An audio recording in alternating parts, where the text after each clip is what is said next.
welcome to another episode of Sports and Discourse with your host, Derek Stevenson.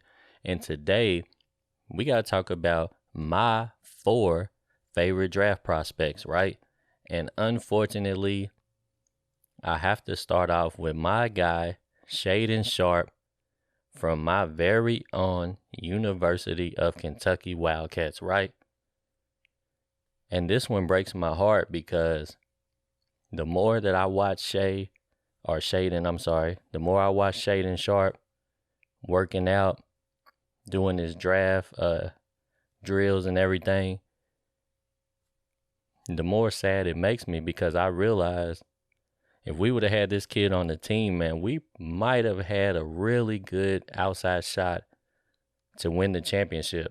One thing I know for sure is we definitely wouldn't have lost to St. Pete, man. So, unfortunately, it really pains me to say this, but I actually believe that Shaedon Sharpe is number 1 pick worthy.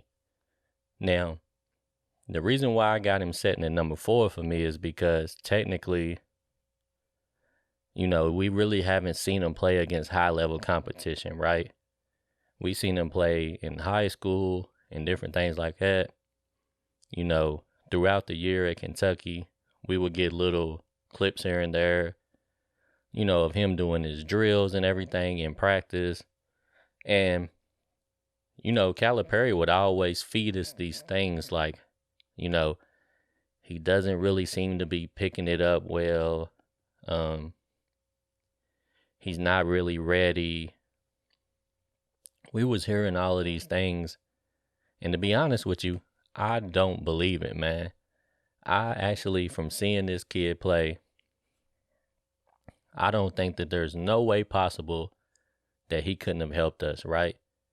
And I believe if you have Shaedon Sharpe, Ty Washington, along with Wheeler, Sheboy, and Toppin and those boys, I believe they could have got it done, man.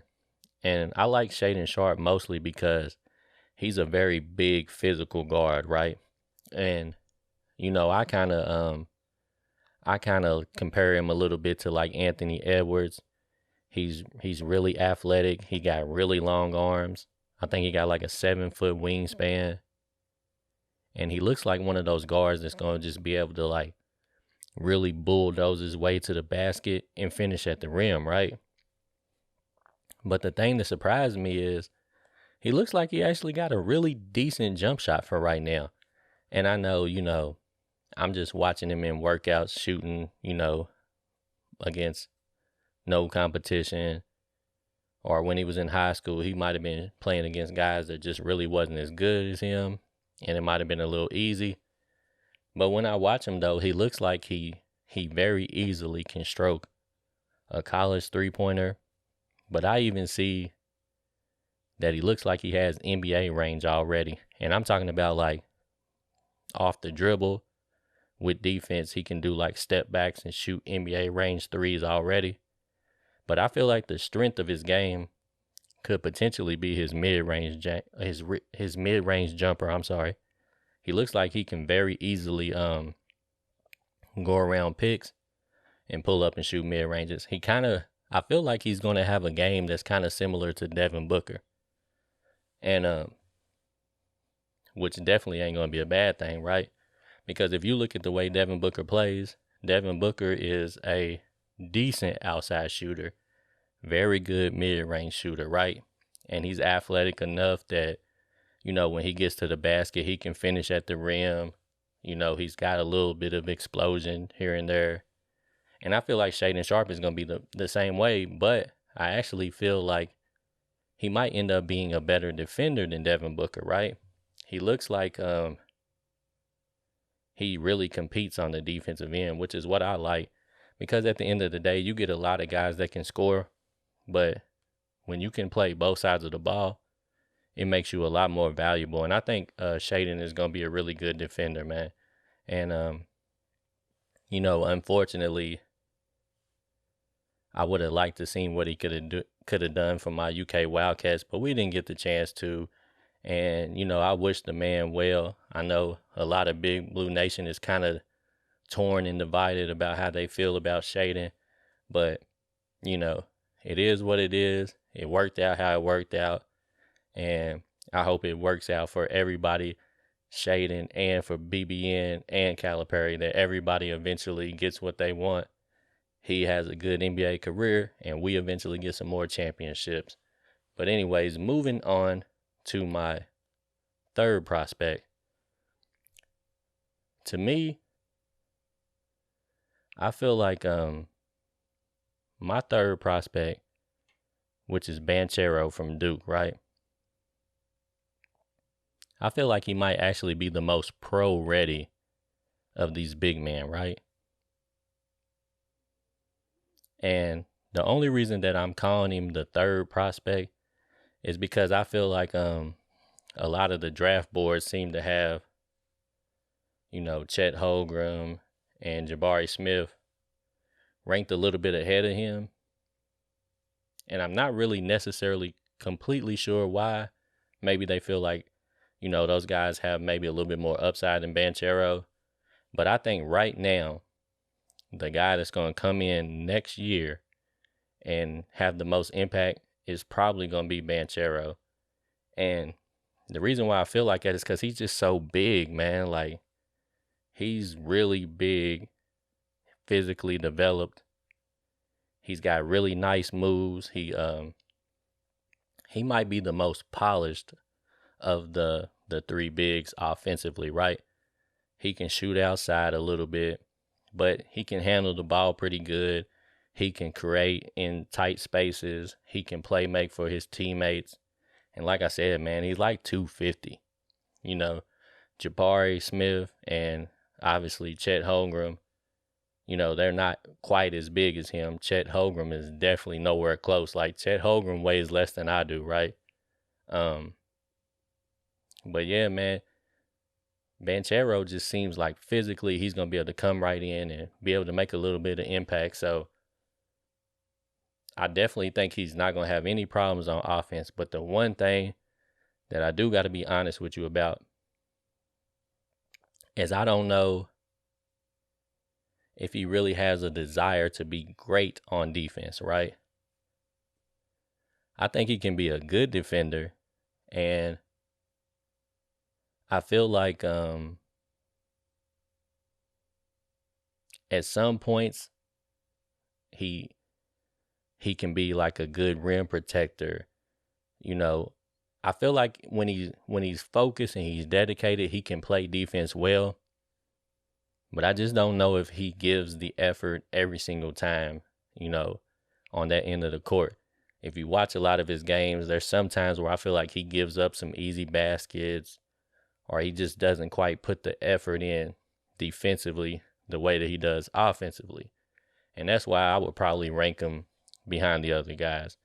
I do think that while the other guys might not be as physically capable as he is, I do think they try a little bit harder on defense. And that's the only reason I would basically rank him below those two other guys. But at the end of the day, I do think the same way that I do about Sharpe, if you get one of these two players at 3 or lower, you are going to get a really good player. You're going to get a steal, man. If you get Shaedon Sharpe at number 4, that's a steal. If you get Banchero at number 3, that's still kind of a steal, because either one of those players is capable of being the number 1 pick, man. And I do think they both going to be able to contribute right away in the pros. But moving on to my number 2 player, right? I actually got Jabari Smith at number 2. And the reason why I got Jabari Smith at number 2 is because he is an amazing jump shooter, right? I mean, if you really look at like just pure stroke, there's probably not too many guards in this draft that can outshoot Jabari Smith, man. He has right now a great mid-range jumper and an excellent three-point shot. He's tall, 6'10", 6'11". He's going to be that prototypical stretch 4. A lot of the teams now, what they go to is small ball. So you get a big man, you take him away from the basket, space the floor so that people can attack, especially if you have a top-notch point guard, and you kick it to the bigs and your other guards, and they just knocking down jumpers. And Jabari Smith is going to be able to do that right away. He will probably be a very good pick and roll player, right? If you put him on a team and he has a solid point guard that can play pick and roll correctly, and he's setting screens and he's dropping back and he's getting the ball and shooting jumpers, I don't doubt at all that he will be a very high percentage jump shooter and be able to help a team very quickly. Now, one of the things that kind of worries me a little bit is he might not finish as good around the basket as maybe some of the other ones. But I do think eventually he'll get stronger, he'll get better, and he'll have more of a feel for playing the actual center position, be able to score a little bit better with his back to the basket, and round out his game and become a little bit more complete. But right now, man, I think he will come in and he'll be a pretty good stretch four, and he'll be a very positive influence. One thing that I do like about him, he's not necessarily a great post defender, but he tries really hard out in the floor on ball. Like, he really puts a lot of effort into trying to stop people off the dribble, which is going to be helpful because if he gets put into pick and roll situations on defense, he does seem to really try to slide his feet and really compete out in the floor on the defensive end. So hopefully, if guards try to turn the corner, he'll be able to stall them a little bit and keep them from getting all the way to the basket, and, at least long enough for his man to recover and get back in position defensively. Like I said, he's got to definitely work on his shot blocking ability. But right now, he seemed like he definitely tries to compete out on the floor on defense. And his perimeter jump shooting is just probably, out of all of those players, is probably easily the best. So I definitely look forward to seeing Jabari, seeing him get down in the NBA, man. I think he's going to be a nice little stretch four. Could end up becoming a really solid player, man, and we'll just have to see. But I definitely think the kid's got some promise.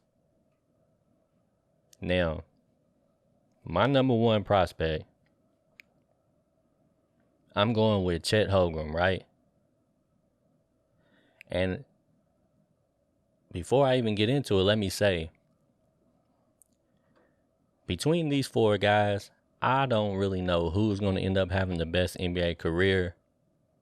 They all have potential to be pretty good to even some special players. You got to wait and see how things work out. You could either have somebody that gets in a great situation and they're able to flourish, and they have a coach that really helps and develops their game and they become great. They all have high ceilings. Or they might get in a situation and things could go bad based on the coaching, the system, the players around. So we just always got to wait and see how that aspect plays out. But I really like Chet Holmgren. Obviously, everybody knows he has to put on some weight. There's no way he could play true center and be under 200 pounds. There's just no way possible. Even to play stretch four, he's going to have to put on some weight. But if you can get my boy to like 225, 230, I think he'd be a nice stretch four, man, because at the end of the day, this kid is really shifty on his feet. He's not quite as good of a jump shooter as Jabari Smith, but I think he's going to develop into a really nice jump shooter. He's really active, man. He's always moving around. He'd be a very good person to have in pick and roll situation. He handles the ball pretty decent. He's one of those bigs that can easily get the rebound. A 7-footer, he can grab a rebound and handle the ball good enough to take it up the court. Some people was comparing him to like Porzingis a little bit. And I definitely can see that. Like, he definitely seems to be in that mode. Like, he's a real fluid, like, they call Porzingis the unicorn. That's how I feel about Holmgren a little bit. Like, he could end up being a unicorn too. Real tall guy that you can play him at a whole bunch of different positions on the court. He can spot up, shoot. Looks like he could shoot off the dribble a little bit. He's very active. He attacks the rim. Like, he will go down, even though he's skinny, he will get under the basket and compete with the big guys, right? He's going to get down there and bang. He's going to push. He's going to try to rebound. He's going to try to block all the shots. He's going to try to dunk on people. He's not even really that great of an athlete. Like, he has average, like, athletic ability, right? He's not super explosive.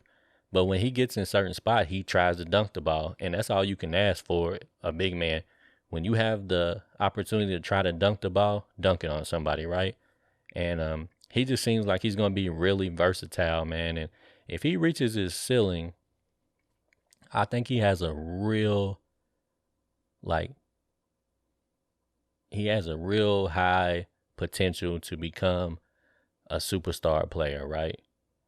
And I even kind of feel that way about Shaedon Sharpe too. Feel like them two guys kind of have that superstar potential. But I really like the way Holmgren really hustles on D, man. He's trying to block everything. He's banging. I mean, the guy is doing all of this in a 195 pound frame body. So imagine if he gets a little strength, if he gets a little weight, he might eventually become really hard to stop. And he has a motor, man. He plays on both ends. Like, he really competes to win. Work on his ball handling a little bit. He could be a very complete player, man. He could be like, I could see him sort of trying to play the game kind of the way Luka plays the game, but not really in a point guard body. And I know Luka's actually probably too big to be a point guard too. But I can just see him being like fluid, floating around the court the same kind of way, shooting jumpers, taking it to the basket, except for Luka doesn't really give you much on the defensive end, and I think Holmgren will. I think I think he's going to struggle initially in the NBA because of his size. Like, there's no way you can play under the basket and be under 210 pounds. Like, it's just going to be extremely tough. And you might even actually have to be a little bit bigger than that. Probably, I would say you probably got to be 220 to 230 to really get underneath that basket in the pros, because all of those guys are just so big. And that's why I think Banchero he might have less of a learning curve because he's so big already. 250 pounds, he's going to be able to go in there and make his presence felt a whole lot easier than Jabari Smith and Holmgren. So, we'll have to wait and see. But I think between these four players, whichever one that these teams decide to go with, I think they're going to be pleased with all of them. I think they're going to get a solid player, a key piece to the future, and hopefully, somebody that could become maybe not a franchise player, but at least somebody that's solid enough to help build a solid foundation that could maybe in the future, some of these teams could compete for a championship. But I do think, Holmgren and Sharpe kind of seem like they could potentially have franchise ability.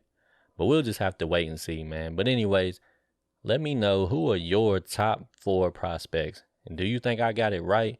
And also, what do you think about, my assessment of these players? Do you think I was kind of on the money with, are you seeing the same things with these guys am I seeing? Let me know in the comments, and we'll get back at it again. Sports and Discourse, Derek Stevenson.